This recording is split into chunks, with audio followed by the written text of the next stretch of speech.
Let 'Em Go Barefoot is a podcast that dives into all things parenting and education through the lens of mindful awareness. Conversations aim to bring forward patterns, beliefs, and attitudes that shape our expectations and ideas about what it means to raise healthy children.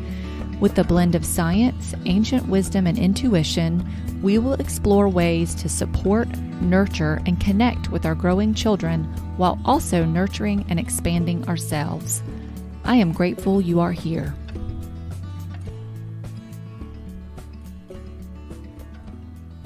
Hey everybody, welcome to episode 8 of the Let 'Em Go Barefoot podcast. Well, barefoot weather is finally upon us here in the Queen City. I'm recording this introduction on April 8th, 2022, looking outside my bedroom window at the gorgeous day awaiting me, listening to the chirping birds, a mower in the distance, and there's dogs barking. As I check in on my state of being in this moment, I feel happy, light, and at peace.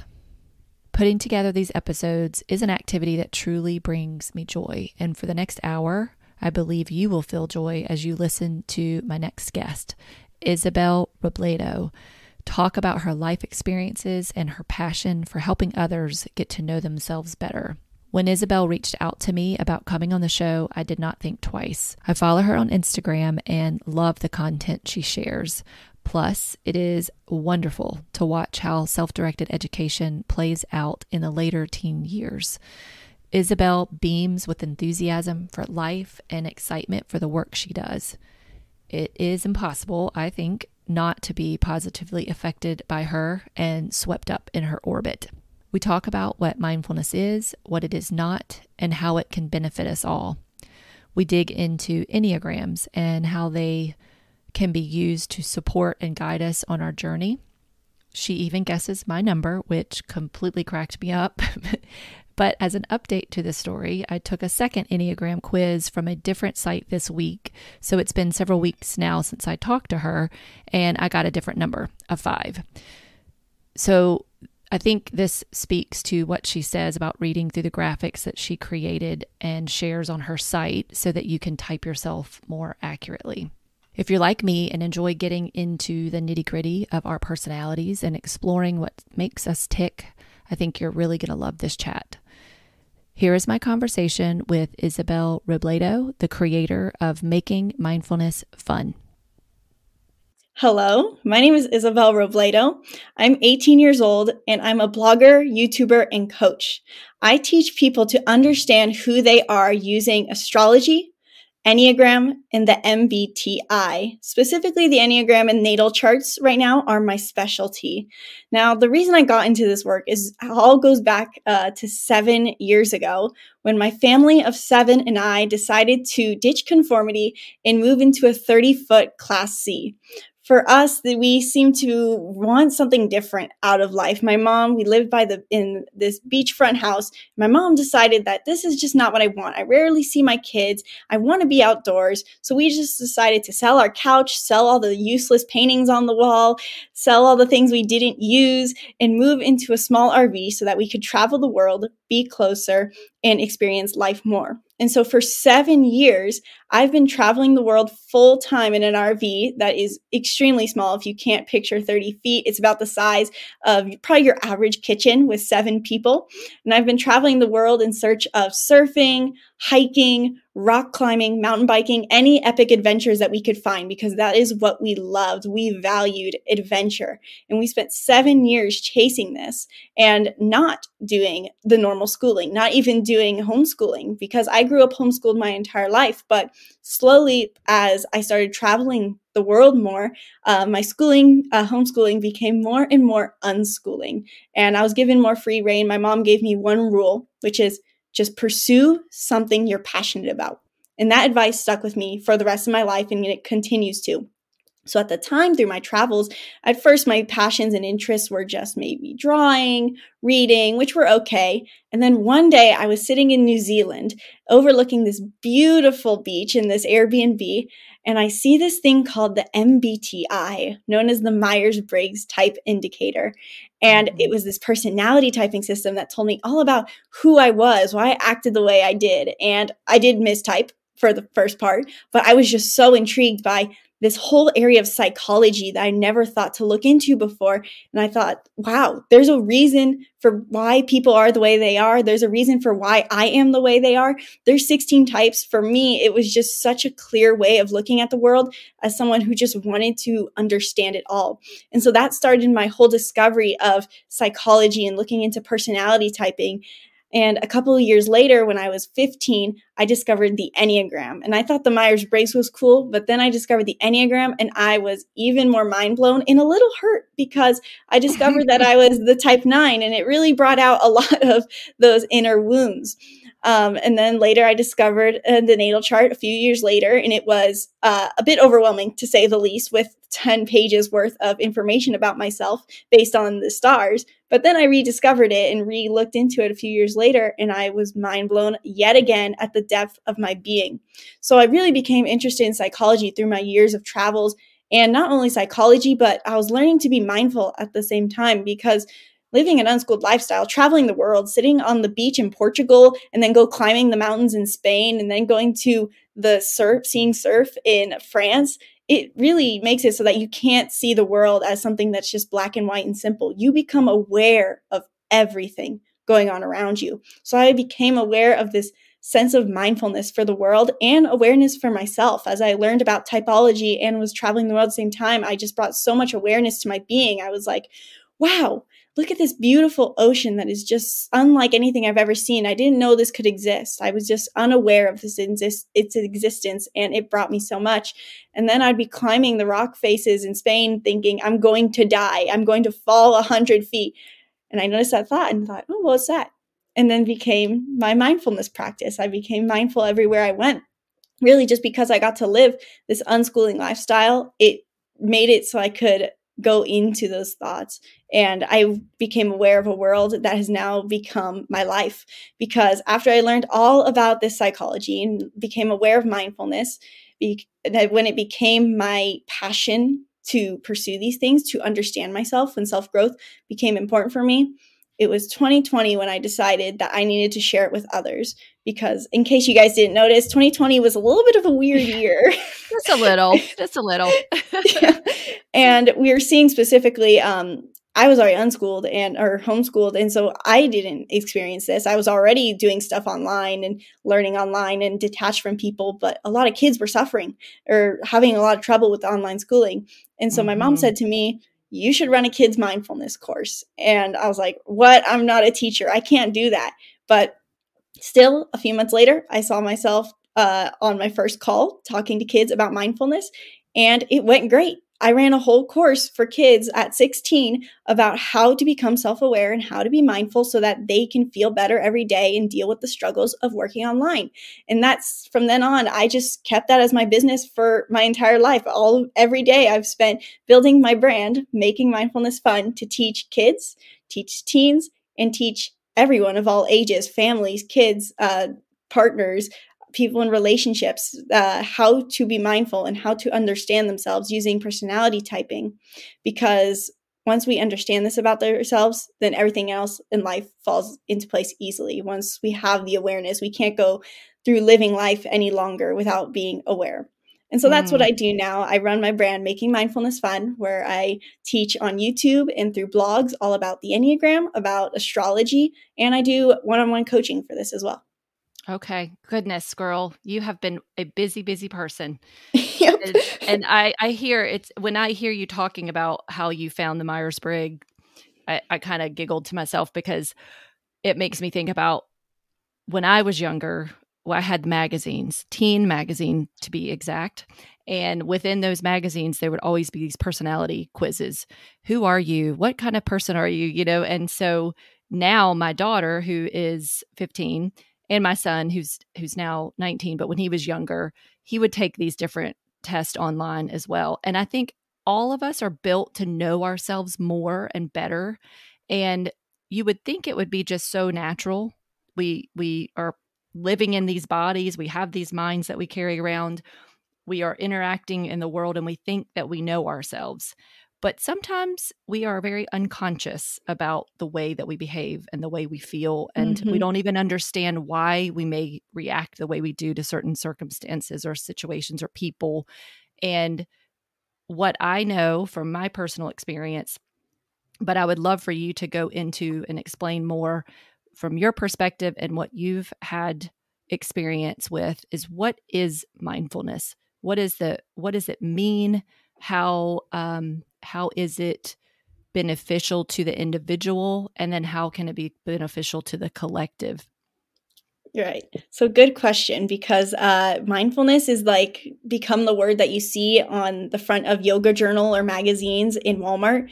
And it's become very misunderstood in that sense because they're on the right track. But I think what ends up being overwhelming for people when they try to become mindful is that they're not seeing the big picture of what they're doing. And so the reason that I discovered mindfulness, like I said, was because I was traveling the world. It gave me the grand, big scheme scope of what mindfulness is.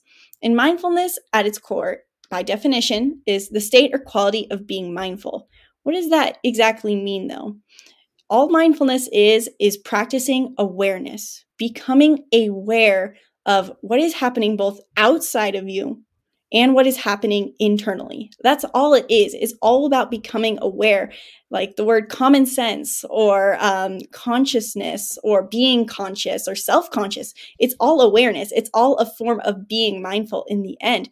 The goal of mindfulness is to become aware. And why is this important? Why do we need to be aware?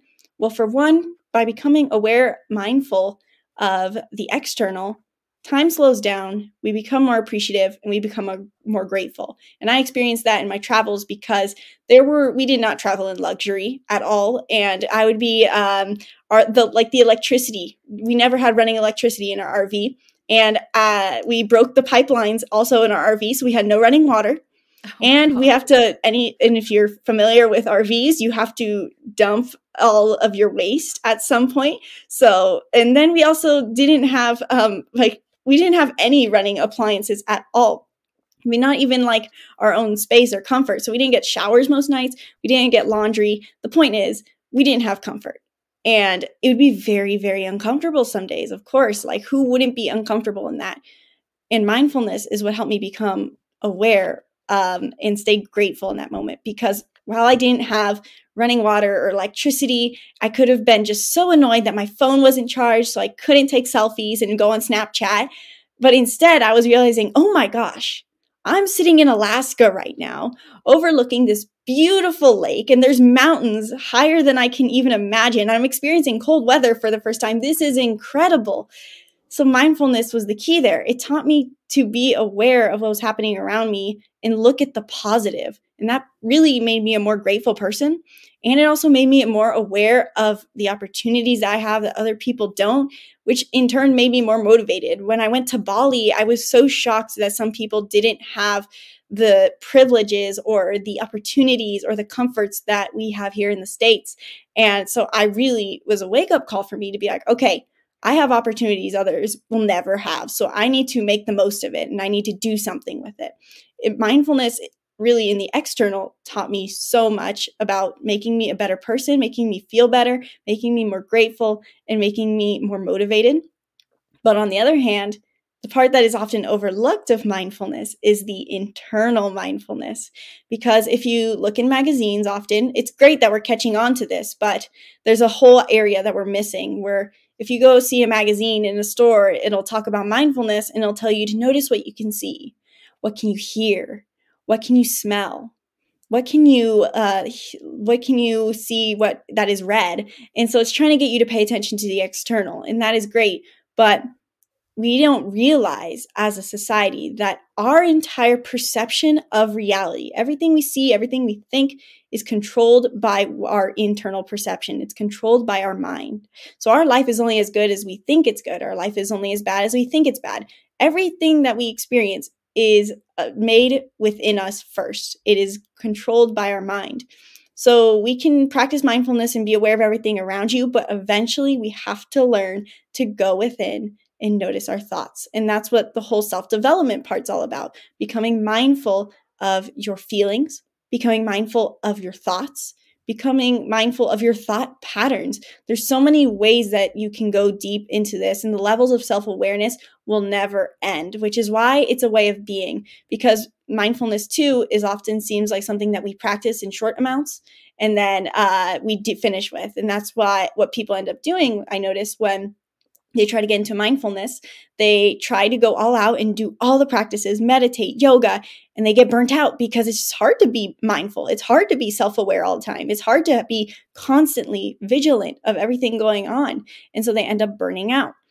And so, but the point of mindfulness is that we're bringing it to our way of being. Mindfulness is a state of being that makes us more aware of everything going on. And by having that, we take away all of the fog and all of the skewed perceptions and false beliefs that are controlling our reality, and we see things for as they truly are. So that is the point of mindfulness. That is what mindfulness is. It's all just awareness, and in turn, it shifts your entire life. It is a way of being.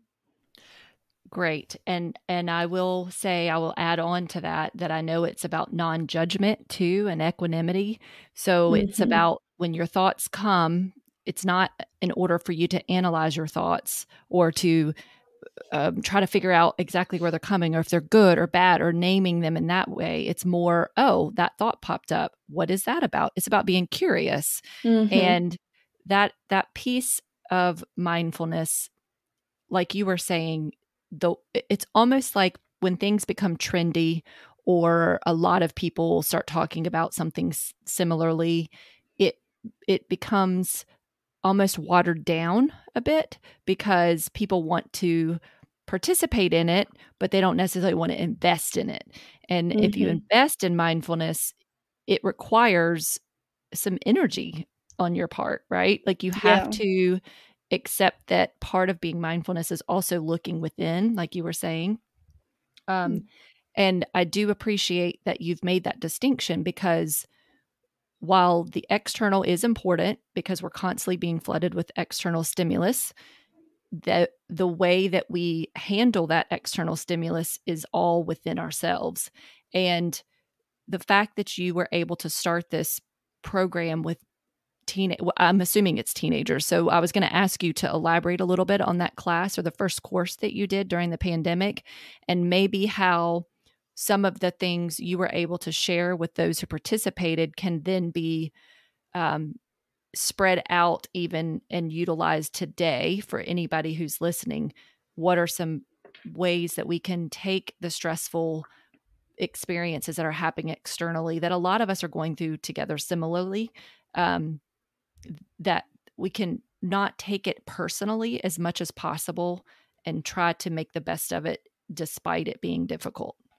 Yeah, sure. So everyone's in the end going through the same thing. You're so right how it's so overwhelming to look at the outside world. And that's why it's important that we go within, because it's the only way that we can really find how to deal with it. I mean, there's so much chaos. And so you can keep being aware of, mindful of what's happening outside of you, but going within is what ends up being the help.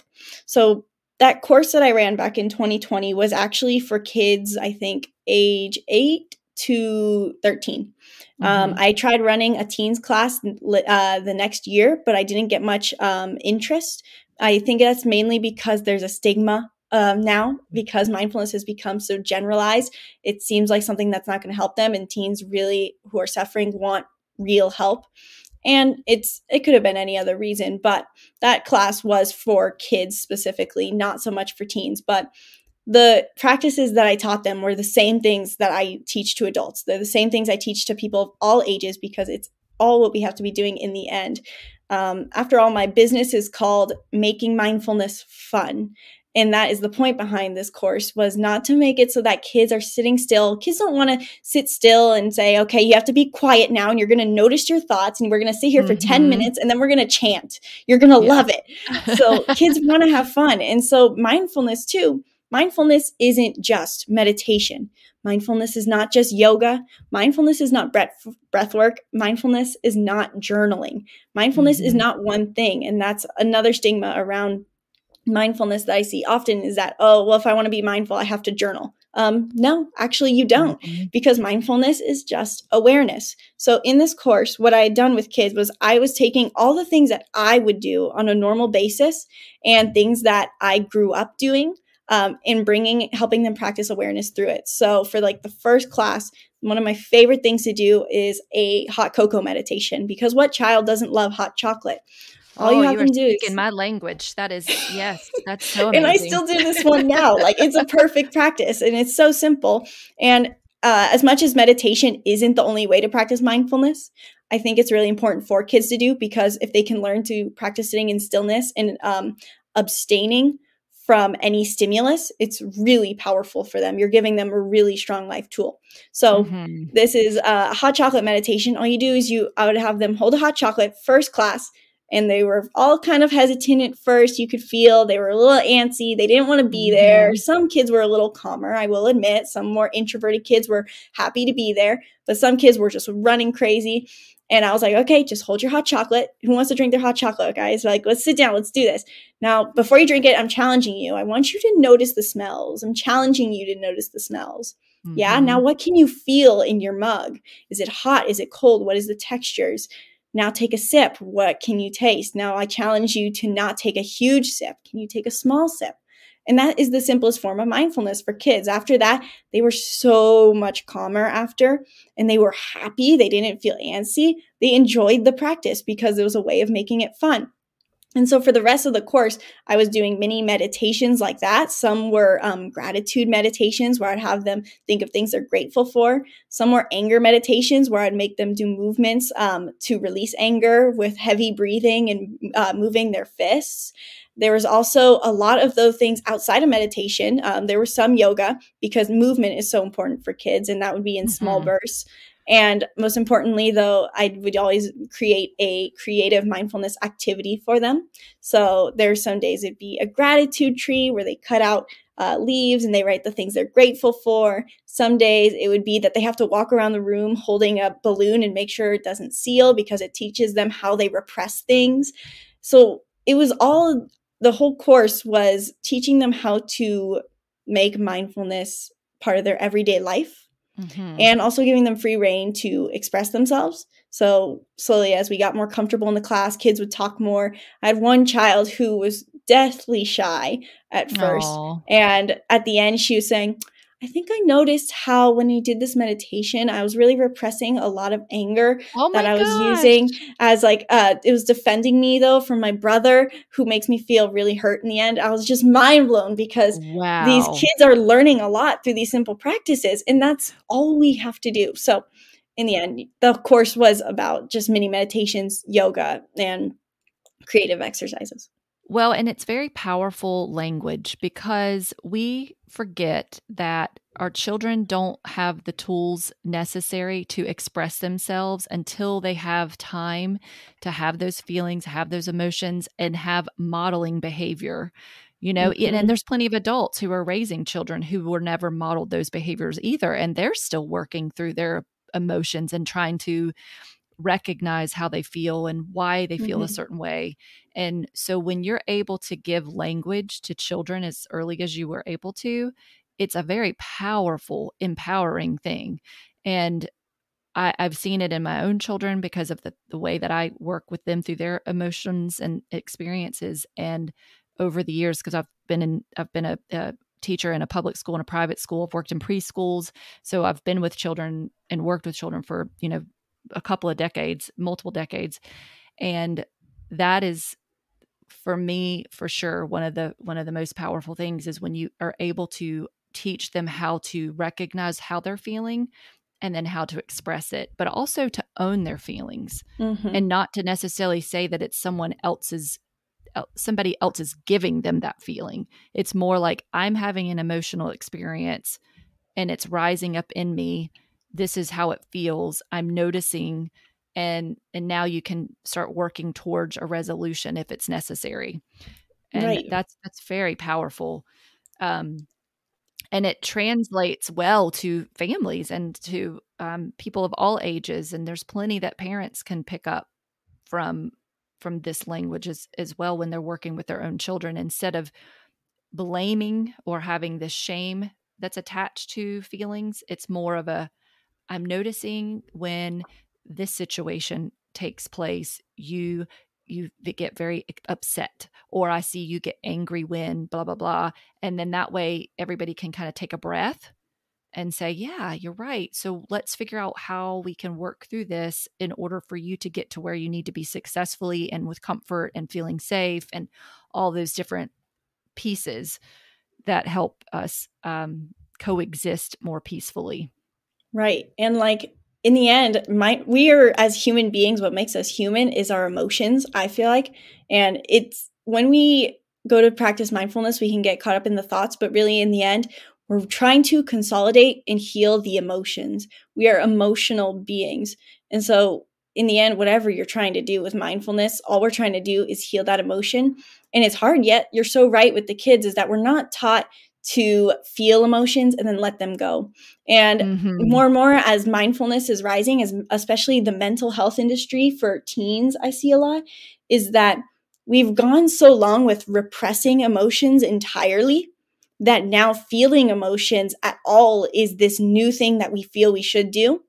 And it is good to feel emotions for sure, don't get me wrong. But now there's this, my sister calls it the I'm broken black hole we might get sucked into, that we have to also be mindful of, where we teach kids or teens that like, oh, if you feel bad, you deserve to feel bad. You should feel bad. Let yourself feel bad, which is partially good. There's a time and place, like I say, to feel bad. When you're down, you can feel down. But then we have to learn to feel emotions. And then we have to learn, equally as important, to let them go. So that's an important part of like teaching kids mindfulness, is learning that you are not your emotions.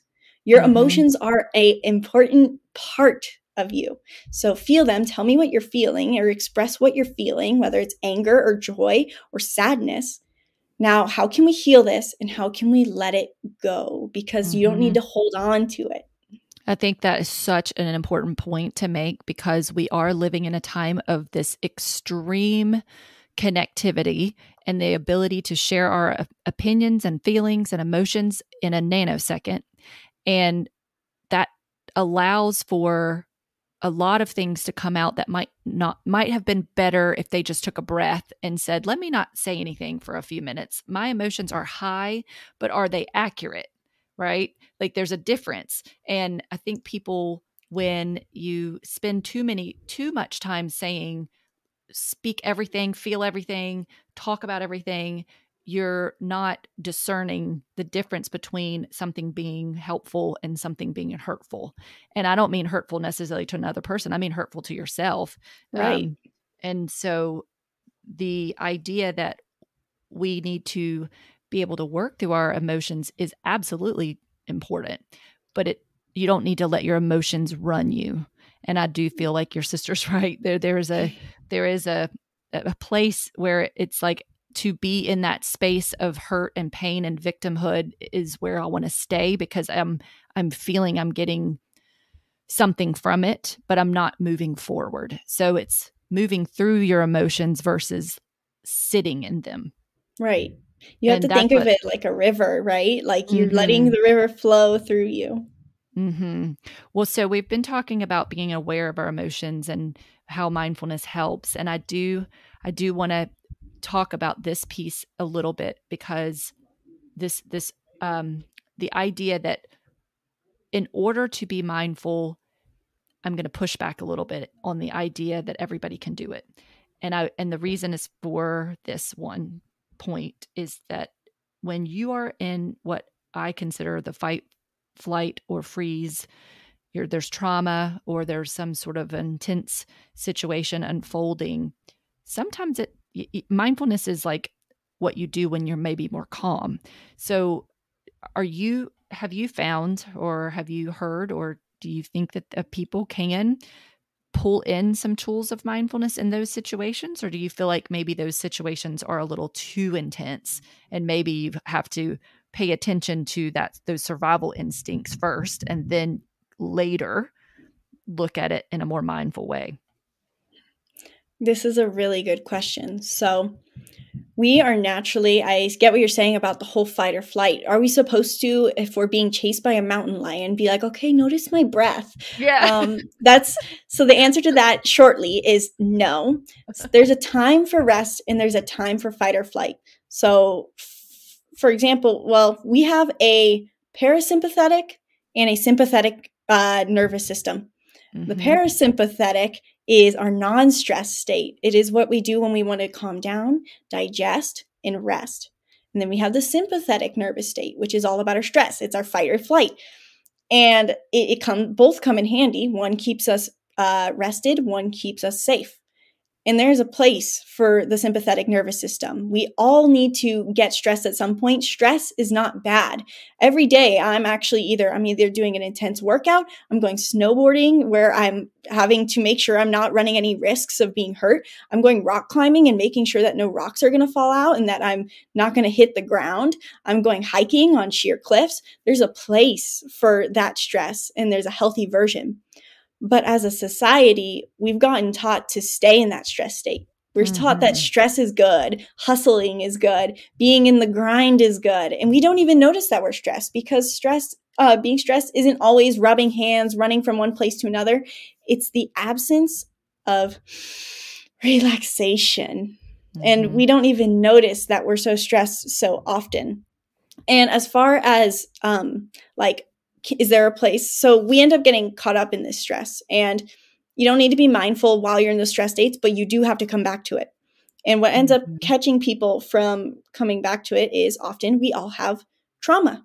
And I know this very well. I know many people who have trauma. I mean, after all, it's a fact that the brain stores trauma all the same, no matter how big or how small. So in theory, everyone has trauma. Now, that doesn't mean that people who have worse trauma is invalidated or people who have small trauma are suddenly really hurt. It just means that it's something we all deal with. It's like a crystallization in us that creates a strength in us. It creates something that's protective. It's a protective spot. Point is that we all some of us worse than others get trauma at some point. And this can keep us from getting back into that parasympathetic calm state because we believe we are still in danger. And this is where mindfulness can come in handy because there is some parts where if you're literally in that moment, you probably need the stress state. You need your sympathetic.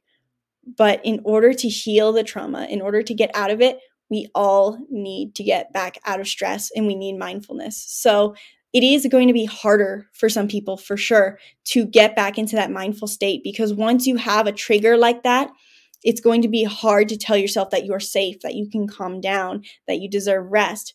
But if we can do this is how we heal it because we become aware of our surroundings, how we are safe, and we become aware internally of the belief set stack. And in the end, for dealing with if the question of what about for trauma, is mindfulness still the answer? Is there not a place for it? It comes back to Enneagram. Because each Enneagram type, which I'll explain later, has a core programming. Each type has a childhood programming belief and quote unquote trauma that created who they are and is keeping them stuck in a certain way of being. And this is where we need mindfulness to embody that and then break free of it. Well, and I do think that it's about integrating the situation in a way that allows you to recognize that it's something that happened and it's part of my story now, but it doesn't have to control me or overwhelm me anymore. And that's where that mindfulness piece can be so powerful. So yeah, I'm glad you brought the Enneagram up because I did my Enneagram today and I had done it before years ago. And I want to say that I came out with a different number because this didn't feel familiar to me when I read the results. But I'm curious and what you were saying too about the childhood part, so the idea with Enneagram is that we all have a core fear. Would that Yes. be accurate? Okay. And then we all have a core fear and a core fear and a core desire. The core fear is based off of the core desire, or the core fear is based off of what our quote unquote traumatic experience was in childhood, also known in the Enneagram as the childhood wound. And the core desire is what we go after based off of that programming that feels safe for us. Interesting. Okay. So yeah, if you don't mind, you want to let's just jump into the Enneagram. And you mentioned that you started out with Myers-Briggs and then you moved into the Enneagram space. So if you want to just explain what the Enneagram is, and then and maybe we can put a link at the end to people to go and check their own Enneagram out. Yeah, sure. Okay. So really quick note though for people, because I want to say that this too, that I mistyped myself twice for the Enneagram. And I finally got my test right, my type right, when I had my sister and my mom do it with me. So everyone I meet, sorry. I'm sorry to interrupt you. Can you explain that a little bit more, that mistyping? Yeah. So like if you're listening to this podcast and you're going to go look up an Enneagram test, so you can do the Enneagram test. I'm not going to tell you can't. I'm not going to limit you. But when you do the test, we have this thing called the ego. And the ego is how we perceive ourselves. It's not always the ultra confident person walking around thinking they're amazing. It's just how we perceive ourselves. And this means that how we perceive ourselves is not always the same as how people see us and what our core nature is. We all see ourselves likely as someone different than we are. And that is a default nature. We all do it. You have to have a ton of self-awareness to see exactly who you are. And it would be insane to say that we all know ourselves exactly as we are outside of our ego. So what ends up happening is that we do these Enneagram tests, which are trying to get you to answer questions about what your core desire and what your core fear is. And it's asking you based on behavior specifically, because it has to figure out, well, like, how do they act? We can't look into the deep fears because we oftentimes aren't aware of the fears. So it's asking, are you introverted or extroverted? Are you a happy, loud person, or are you quiet? And so it goes through these questions and we answer based on how we see ourselves, which is already slightly different than we are. And then we're looking at the behaviors. So we end up typing ourselves and getting results for the type we see ourselves as, not necessarily the one that's our core nature. And so that's what ends up leading to mistyping. So what we do to combat this is, one, because I was so I guess tired, annoyed with seeing people mistype, that I created my own Enneagram cheat sheets so that people can read through them and then pinpoint what their desires are, what their traits are, what their fears are, what they look like when they're healthy and unhealthy, to help them understand what it is. And I also dissuade people, you can do the test, but you have to really just read each type afterwards if you want to know your type.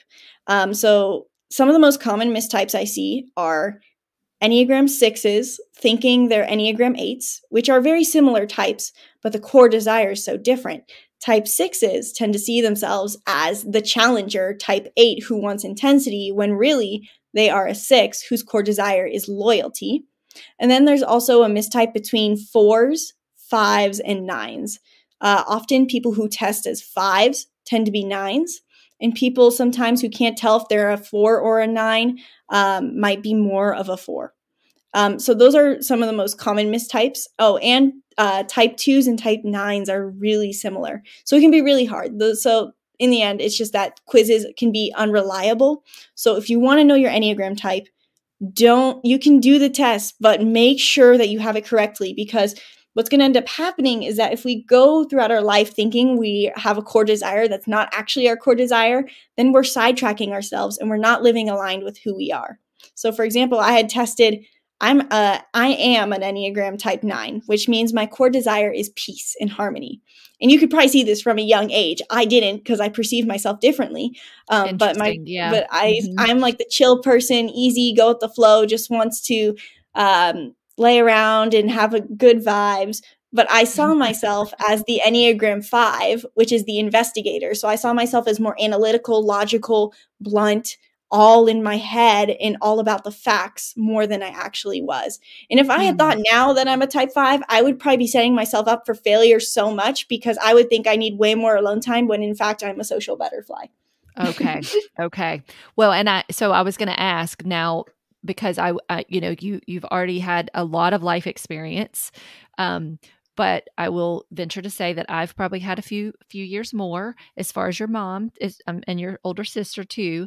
But you're saying even if at your young age you can do it and you feel like it's going to stay pretty accurate even as you get older, because those core values and those core desires and fears generally don't change. Is that what you're saying?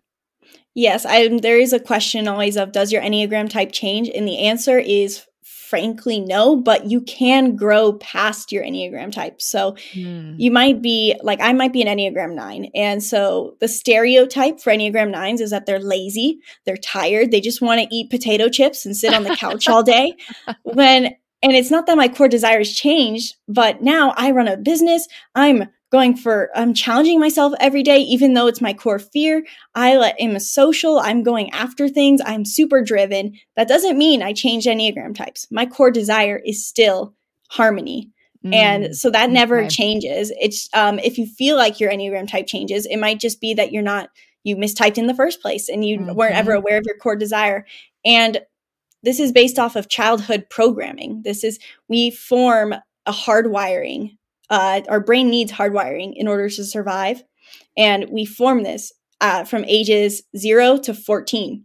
And so once it's in there, it's in there. So you have an Enneagram type and it probably won't change, but that doesn't mean you have to stay limited to its stereotype. Okay. All right. Well, and I would even say, with the work I've done with early childhood development, that it might even be between the ages of 0 and 7. It might even be earlier, because, there's plenty of research and evidence that has shown, there's even the old quote, like, give me a child until he's 7 and I'll show you the man. Yeah. But, I do believe that there's still growth and new experiences and different opportunities for people to learn more about themselves between the ages of 7 and 14, because that's a totally different time in a child's life where they're branching out more from the family and they're seeing themselves as part of a larger society. And for sure, those experiences are going to obviously impact you and affect the way that you see yourself and the world. So, with your so do you have a course on Enneagrams, or you said you have cheat sheets? So I have a free downloadable cheat sheet. But other than that, I do not have a course teaching the Enneagram, but my whole blog and all of my YouTube videos are teaching about the Enneagram. About the Enneagram. Okay. So the cheat sheets, can you give me, okay. I'm trying to decide, do I tell you my Enneagram, or even though it might not be Can I guess accurate? first? Oh, yeah, let's do it. So this is something that I usually do. I mean, this is a theory I haven't posted about yet, but each Enneagram type is based off of programming, right? Mm-hmm. And there's more and more studies showing within that our physical body represents our programming. So, I mean, it makes sense. If you live in way back, if you had to have more body fat in order to survive cold weather, then you're going to have more body fat. If you're a runner and always having to chase your food, then you're going to be a leaner person. And so the same applies to the Enneagram. So I've noticed that there's even body type signals that you are each Enneagram type, which I can share later if you'd like. But that's what I do so I help people figure out their mistyping. And I'm like, everywhere I go, I'm typing people, just not trying to say, oh, you're this, you have to be this, but trying to figure out if they're this is what they're like. Well, it's fascinating. It's very fun, to just look at people and try to see if there's this common thread that you're noticing as you're interacting with all these different people across the world, especially. And I think that's the unique perspective that you were able to have, is that you're not only doing it in a small city, in a town, in the States, you're doing, you're in Bali and in France, and you're able to see all these different people. So you really do have a unique perspective. Yeah. So if I was going to see you on camera, I've seen you a little bit in your Instagram feed. but not a ton. But if I saw you, I think it would help me with my guess. But if I was going to guess your Enneagram based off of a balance of intuition and analysis, my first guess would be that you're an Enneagram 6. Is that correct? Yep, that's what I got Yes. today. Maybe. So it's possible that when you did the test the first time, that you tested as an 8 is my guess, or a 1. Well, I can't remember. That's why I was like looking through this and I was like, I don't remember 6 though. I don't, that felt different. And it's, God, that's too funny. Am I that easy to read? So for half of it, type 6s are a very common type. Not saying that they're underappreciated. They're amazing. But I have met so many 6s. And I can just, hearing your voice, each Enneagram type has a speech style.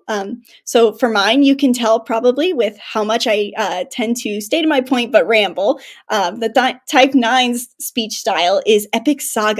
So they talk about one thing and then that leads them down a sidetrack and then they completely forget their point and then they eventually remember what they're saying and then they finish an hour later. So your speech style is always I can't remember what the word is, but I can hear how you have a mix of empathy yet logic to you. So it's not the type 2 where it's just, oh my gosh, you're just so amazing. And it's not the type 1 where it's, well, here's the facts. Here's everything you need to know. Now here's precisely everything that's informative. You have that balance to you and there's like a warmth to your voice. So I can tell you're 6. Well, that is really amazing. How about that? Now I feel like I've had a little therapy session. Well, I will say when I went to your site and looked up what 6 meant, and then I love the I'm gonna look at it real quick again so I don't talk about it incorrectly. Okay, so on your makingmindfulnessfun.com it says Enneagram 6, and if you're in growth and if you're in stress, and I really really like the way that you did that because I think that it's a super important part to help people distinguish between. It's almost like what I mess around in as far as psychology is concerned is like, your shadow self and then your presenting self. And so you have to pay attention to what part of you are you dealing with or are you putting forward. And so when we are in stress, we do act different. And there's parts of us that, especially if we're worried or in that sympathetic nervous system, our overall goal is to be safe and to ensure our survival. And each Enneagram has characteristics that come out more predominantly when we're in that stress state. And so I like how you did that with each one. I'm going to go ahead and tell you that I believe that I will be in the Enneagram 6 in the growth state. You sound like you're in growth. I had a lot of years of opportunities and time to dig in and to understand myself and my role in this world and my wishes for myself and others. And so it's very, very neat. I like how you did that. So with you being a 9, have you seen that play out fairly consistently as you've interacted with your own family? You've been across the country and the world. Have you noticed that you maybe go in and out of like the stress and growth? Is that sort of natural for everyone? It's a good question. So yes, we naturally, as we're going between our parasympathetic and sympathetic nervous state, by being human beings, just experiencing life that is ever changing, we are bound to go between stress and growth. We can't expect to just stay in growth forever. And the stress and growth is really such a beautiful part about the Enneagram because mindfulness itself can be so overwhelming. Where do I even start? What is my goal? Because mindfulness, while it should be about being aware, it helps you find your goal for what you want to be. The Enneagram can be a really helpful tool for that because of the stress and growth. It helps you notice and be aware of mindful of when you're in a stress state, and it helps you be mindful of how you can grow. So for me specifically as a 9, I become a type 6 in stress, and that doesn't mean I become loyal. I take on the negative traits of a 6 where I become nervous. I want to be prepared. I can seem anxious and worried. I seem very mistrusting or codependent in clinging on to people. I have noticed my behavior doing this a lot. In the past, there were times where I would become going to my stress and I'd think, oh, I can't betray this person. I need them to be loyal to me. And there's also times where in our travels, I would be in a really worried state. There was, as a type 9, really quick, my core desire is harmony and my core fear is conflict. And naturally traveling the world, there was bound to be conflict. My parents would fight about where the car was getting parked and like what to do in a dangerous situation. And I didn't know how to deal with that. So I'd go into my stress and I would become very anxious and I would numb out and I would just be quiet, dead quiet, not saying a word. And I would notice that a lot as my stress, and knowing my Enneagram when I was 15 helped me so much with realizing that, because I didn't even realize that. I didn't even think about that behavior, and I didn't, because it was such a survival instinct. I didn't even think to reflect on it and change it. I just thought it was what I was supposed to do. It's how I was supposed to cope. And then when I heard about my growth number of the Enneagram 3, it really helped me a lot, because as a 9, I need my harmony. We all need our core desire. But my growth as an Enneagram 9 is to step into the 3, which is the achiever, which is all about, not about being, while the 3 is known for being successful, the core root of an Enneagram 3 that we're trying to step into is drive. And that's the word I use in my blog to explain the type 9's growth, is drive, because I had all these things that I liked to do and that were making me feel harmonious, but something was missing for me. My life was almost just too easy, and like I could just go wherever I wanted to go, and I had no obligations, especially at a young age. When I looked into my Enneagram 3 growth, I realized that I needed something to be driven in. And my sister, who's older than me, is an Enneagram 3. So she had all the drive that I needed to do in the first place. She took all that up. And so I didn't feel like I had to be driven. But then I started thinking, well, how would it feel to be driven? And so I started, I got my first job at 14. I had realized how that had helped me so much, because I would get up every morning at 5 a.m. I would open that coffee shop. I would serve drinks, and I felt good because I had a drive to my day. And then after that, I quit that job. I worked for my mom and sister's brand, and I was their virtual assistant, and I would help them with that. And it was a drive. And then eventually I started setting my own goals, because I have so many hobbies I loved. I love to paint. I love to play guitar. And I was like, I want to share this with the world. So I set the drive, I set the intention, and I started pursuing it. And it felt just so much better in my skin. I felt like I was missing a part of myself. So first we have to learn to embody our Enneagram first, because we're in our stress state already. Most of us, with the chaos of the world, we're in our stress state. So we have to learn to embody the Enneagram we are, get to that core desire, and then to find true fulfillment, we got to step into that growth.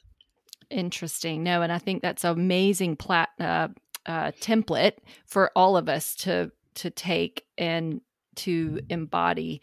And, you made me think about what I understand about child development and human development in general, is that all of us are at the core want to be seen, heard, and understood. And of course, we want to feel safe. So when I hear you talking about that drive, I've noticed over the years, when you think about the infant and then the toddler stage and then the early childhood and then teenage, at every different stage, there's a different sort of person emerging. And by the time they get to be in the early teen years, there's this desire to feel important. And what I find to be a healthy pursuit of that importance is to plug in somewhere, whether it's in your family or your immediate community or within some sort of an area that you're interested in, whether it's some sort of a sport or music or art, where you can give back and you can use your talents and your skills in service of others and in service of a goal, a common goal that you share with someone else. And so I feel like that part of that drive is a core need for all of us. So I just wonder, though, if it is different. It would be so fascinating to me to have 2,000 people and have them all Enneagram typed and just see sort of where those similarities are for everybody. Have you noticed any of that shakeout through all the people that you've interacted with or the typing that you've seen? Yeah, so a little. I mean, we all, you're right, like have the same core desire in the end. The expression of that core desire is slightly different because in Mm, the end, we all want to feel loved. We all want to feel a sense of purpose and we all want to feel a mhm, sense of safety. And we all want that balance of safety and purpose and that feeling of love within us. How we go about achieving that and feeling that is different based off of our core desire. But we all, in the end, like we almost have a bit of each Enneagram type within us because there's also the tri-types, which is a bit of a complicated thing to explain in such a short period of time. But we basically have a core type and then two types within the two different categories that also play sub roles. mm, And we have our stress and growth numbers, which also teach us different areas. But we do, as human beings, all have similar desires. And that doesn't mean we're all the same type, but it just shows human nature. I mean, mhm, especially like how you said, I love how you said about the for teen years being a part of community because uh, being part, I see so much with high school. I'm gonna just be honest. I think high school is like the dumbest thing, and like that might be an extreme statement, but that's just my opinion. There's a Uh, lot that could be done better. Yes, you were right. and like the part about being around other people your age is important, but other than that, there's so many other ways we could go about it. But there's so many teens who have just developed their Enneagram type. They're maybe a 4. And now, once they have that developed, they're trying to figure out how to interact with the world and how to attain that. And what ends up happening is that we're taught so much to go about fulfilling these core desires in the wrong way, or that generalized ideas of success are going to be the answer. So, like for 4s, they think maybe they're told by society that is so success driven that if you become successful, you will be happy, when really all that type 4 wants is to express themselves and be authentic. So, Mm, of course, the type 4 needs to succeed a little. Everyone needs success in their life. But we also have overgeneralized ideas of what happiness is that mhm, based on dominant Enneagram types. Like, the baby boomer generation told us that like we should probably for the most part, we need just a steady job with steady pay and have a mhm, house that we can retire in. And most of that generation was probably Enneagram 6s because of their parents that they had. They grew up in a with the belief that the world is dangerous and so that they needed loyalty. And there's mhm, no wrong for that. But now with all these different Enneagram types coming up, the type 6s are all telling us we need this when really it depends on our core desire. How are mm, we going to fulfill that? If I'm a 9, my idea of success is way different than my type 3 sister, or is way different than my type 6 sister. It's all going to be different depending on our type. And while there is some overlap of what we all need for happiness, how we define happiness, how we define our true success is going to be dependent on our Enneagram. okay. Well, and I find as I'm listening to you explain all of this and the complexities of what it is to be a human being, and especially in relation with others, as a parent, I'm wondering for other parents who are listening, what is the earliest age you think an Enneagram could be done for someone? And I say that because, or I ask that because I'm wondering if parents who have children that they don't feel that they can understand maybe like they might be like the Enneagram 6 and they have this desire for maybe order and loyalty and things like that, but their child might be a totally different Enneagram Mm-hmm. and personality. What's like the earliest you think a parent could maybe do one of these to sort of figure out if they can kind of type their child for helping encourage that relationship growth? The most important question yet. So, the answer, because this is a question I get so often, because there's people like with young kids who are 6 and they want to know what Enneagram type they are. And I think it's so important that they do, but it can be hard to type them. So, Mhm. what age can we usually start seeing kids' Enneagram? I think as a general overall, the age of 10, people usually can Mhm. tell their Enneagram. Now, Okay. there's a little bit of flex room here. For example, my brother, I have a younger brother who is an Enneagram 7, the enthusiast. And these people are known for being social, fun-loving, energetic, playful, life of the party. And you could see this from when he was like 4 years old. So he had a very early developed Enneagram type. Now, on the other hand, I seemed like an Enneagram 7 up until I was probably 10 years old. I would have been typed as the Enneagram 7. But all of a sudden, when I turned 11 and I was around my friends, I just hit a switch. And I went straight to that Enneagram 9 because I was like, oh, everyone else is louder than me. I should just not rock the boat. So there's a little bit of flex room here. Some kids who have louder personalities, like the Enneagram 8 and the Enneagram 7, are maybe more likely at a younger age. Around 7 to 10, you can tell. You should, at 10, it is very likely that they'll have a concrete Enneagram type. And if they're 10 years old and you can't quite tell, maybe give them 2 more years, like 12, and they should have a type. But by 10, usually most kids have it developed, and sometimes even earlier. And that's where I bring in too, if you have a young child, these people who I'm talking to, she has a 6-year-old, I believe, and maybe a 8-year-old, something around that age, and she can't quite tell their Enneagram types. And I wanted to help her figure them out because it's likely that they have types, but it's also possible that the child with such free reign is still developing their programming. And that's where I recommend astrology and getting a birth chart reading. All you have to do is go online, you put in their name, their date of birth, their date time, and it gives you a whole chart of where all the planets were at their birth, and it explains your personality. And this is something that I've recently started getting back into, and now I religiously preach with the Enneagram because it is so important. And I know for some people on the context of religiously, some people are against natal charts, but because of religion, and they feel that it might impose upon their religion. But really, in the core, in the end, it's just another way of seeing personality typing. It's not necessarily witchcraft or anything. But if you can't find your child's Enneagram type, you can look into their natal chart, and you want to figure out how to connect with them more.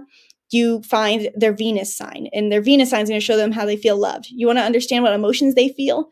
Their moon sign is going to tell them that. You want to know how they're going to learn best in unschooling? Look at their Mercury, because it literally says word for word how they're going to learn best. And it is so different, the combinations, because the planets cannot be in the exact same position that they were ever again.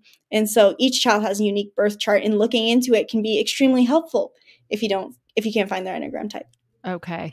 Well, and as an unschooling mom and family, our philosophy is pretty much just, follow the child and ensure that people have the resources available and the support available to them to pursue their interest. And, we're very, very big advocates of following those rabbit holes. So wherever that takes you.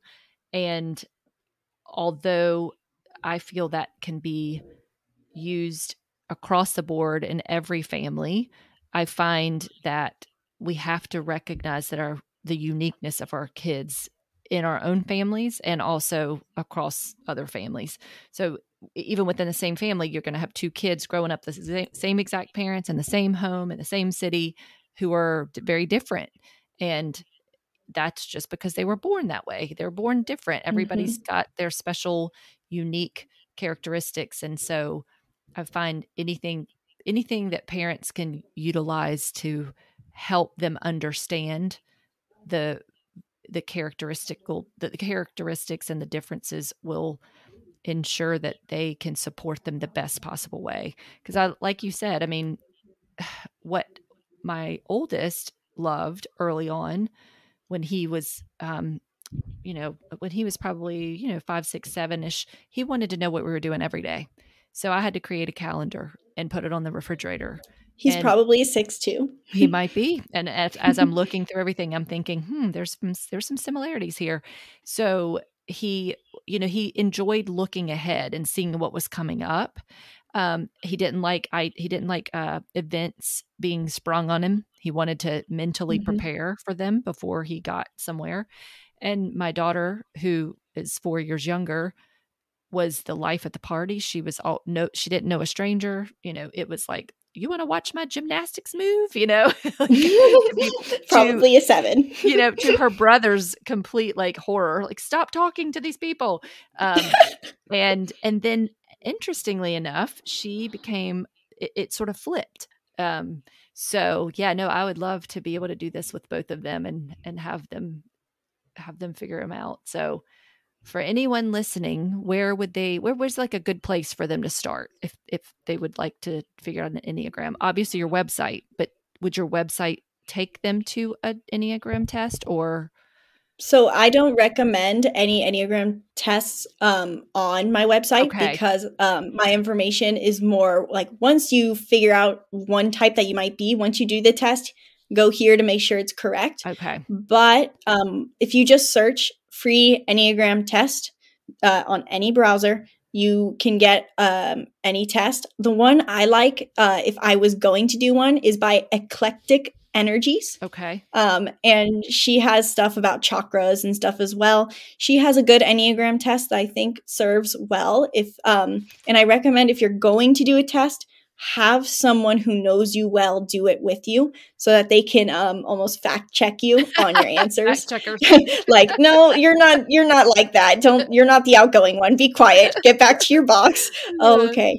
And it might help you find your type. And if you want, after to do the test and you want to download my free cheat sheets, if you go to any of my Enneagram blogs, any Enneagram blog at all, so if you just go to makingmindfulnessfun.com and open any blog about the Enneagram, you'll see the where it'll say on the blog, download free Enneagram cheat sheets in big words with a picture, and you can download them for free. And you can look over what each Enneagram type's core desire is, what the signs of stress are, what the signs of growth are, what the wings are. It also includes, my favorite part is self-care for each Enneagram type. So if you need some self-care ideas. Yeah, that's wonderful. Oh, wow. You are just so much fun to talk to. I could probably do this for another hour. But I know you can't, and I know you have to go get rested because you have spent, how long were you on the slopes today? Oh gosh, let's see. It was from, I think it was actually one of my shorter days, but this was only from 12 to 5 maybe, or 12 to 4. So it was only like 4 hours, but it was sunny. It was amazing conditions. So I was just flying and falling everywhere. Yeah. And where are you again right now? I'm in Montana now. Montana. Okay. So as your family, and I didn't ask you this earlier, but I'm definitely curious about what your plans are. So do you all create like a plan 3 to 4 months in advance, or do you kind of just pick a place and everybody sort of agrees and then you show up and do your thing and then go, okay, we're done with this and we move on? Yeah, so for the most part, we've traveled really closely knit. And my mom is an Enneagram 8. And so she likes to plan and get the most out of life. And so she'll be planning right now. She's planning out October already. And she likes to recycle her plans a lot. So she'll be like, okay, so here's plan idea number 3022. Let's run this play and see if this will work. And so we think a lot about where we want to go. But it's a collective input, mainly driven by my sister, my mom, and mainly driven by my mom and sister because they've always been the spearhead for our travels. So we'll decide where we're going to go, and we have a general idea. We like to stay between a few states. We like to go to South Dakota, Montana, Wyoming, Idaho, Utah, and we'll bounce between those. And we have a general idea of, because we're chasing rock climbing or surfing or mountain biking, we know when to go based off of conditions. Mm-hmm. So we live in a house right now in Montana, but we're moving out at the end of the month, and we are going to Wyoming again because climbing will be good. We're going back to life in the RV. And then from there, we plan on going back up to Montana to go to Glacier National Park because it'll be good. But that plan might change because we love to change our plans so often. But in general, we do have like a collective plan that we try to base around each other, and then we go there. And then we say that we're going to stay longer than we do because we move way too fast and chase way too much adventure. Well, it's such an inspiring way to live, and talk about learning about life and figuring out who you are and what you want to do when you become more independent of your family. I think, there's no way to get anything like this in a classroom setting. So kudos to you all for following your bliss and keeping it going for as long as you can. I think it's really, really amazing. And I am going to encourage everybody to pay attention to your website and go look at so is it your mom and your sister? They also have a site. Is that correct? Or is that your family site where it's Yeah, so we are a family of entrepreneurs, so we have a ton of websites. So we have makingmindfulnessfun.com is run mainly by me. I do 90% of the work, and then my mom and sister help me with it. They show up for videos. So we have that. But the original business I was talking about earlier is Nomads with a Purpose. Yeah. And that is our original OG travel blog that my mom and sister established in 2015 and has grown so insanely from their hard work. It's really well done. So it's beautiful too, with all the pictures and the videos. And it's just nice to be able to see firsthand what you've done and where you've gone. And I'm sure a ton of people have gotten valuable information from it. And you've probably inspired a lot of people to travel to those different places. Oh, I hope so. And yes, thank you for that, because my sister puts a lot of hard work into it to capture it all. And so I'm really glad to hear you can that tell. You thought it was nice. You can tell. Before we wrap up, I wonder if there's just anything else you would like to say to people who are interested in pursuing Enneagrams or mindfulness, if there's like a couple of little tips to take home, if you will. Yeah, sure. So for parents out there who are listening to this and either feeling really excited to find out them and their child's Enneagram, or for the parents who are listening and feel overwhelmed, maybe even thinking that, dang it, I'm just not enough. I'm not doing enough in parenting. I've failed because my child has a type and I didn't know it. I suck. This is not the truth. Mindfulness, the whole point of learning about Enneagram mindfulness is so that you and your kids are happy. So go start. I recommend you start this journey to learn about the Enneagram, maybe even practice some mindfulness and take it as it comes. Don't feel that there's a goal or a thing you need to rush to, because like I said in the beginning, mindfulness is a way of being. So the goal of learning this is not to add more things to your plate, is to make it so that you have less on your plate and your life is simpler. So start your journey now with your kids. Don't wait to do it. At least just try to find your type and try to find your child's Enneagram and practice mindfulness for it. And if it's wrong, it's wrong. You make mistakes and you're going to make mistakes as you go, and it's going to take time to learn, and that is okay. Life is about learning. You have time. And by knowing you and your child's Enneagram, it's going to be, I promise you, it's going to be amazing to see the shift in how your life becomes simpler and how their life becomes happier. And remember too, that this is not for just you to understand. Whether your child you think is too young, whether they're 6 or 16, let them understand you, your type, and their own type equally as much as you do. Make it be a learning experience together and see how it can serve you. See how it can help you guys figure out how to find more connection. See how it can make it so that you guys can find and better fulfill your core desire. Well, what do you think? Are you excited about investigating yourself more deeply? Do you look at emotions differently? Do you feel slightly more patient with yourself, or even more curious about those in your life you may have written off as hard to understand? What about mindfulness? Did you learn something new? That's what it's all about though, right? Listening and learning and investigating the scripts that unconsciously run our lives. I hope this episode offered some insight. As always, stay curious, stay connected, and stay aware. Until next time.